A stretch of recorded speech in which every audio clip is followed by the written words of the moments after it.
In the English language, the words just, already, yet, and still are all used to express time and expectation, but they have different meanings and usages. Here's a breakdown. Just. Just refers to something that happened a very short time ago. Often it is used with the present perfect tense. For example, I have just finished my homework would mean I finished it a moment ago. Already. Already indicates that something has happened sooner than expected or earlier than a certain time. It is used in the present perfect tense or simple past tense. For example, she has already eaten dinner instead of she ate dinner earlier than expected. Yet.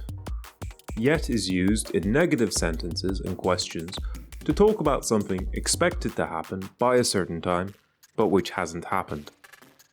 It's often used in the present perfect tense at the end of a sentence.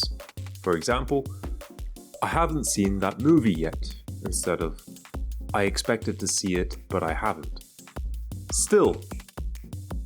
Still indicates that something was expected to stop, but it continues to happen or be true. It's often used with the present simple or present continuous tense.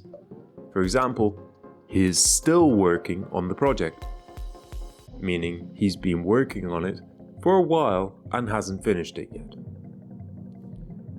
So to summarize these differences, just refers to very recent actions, already shows something happened earlier than expected, yet is used to talk about something that hasn't happened but is expected to happen, and still indicates that something continues when it might have been expected to stop.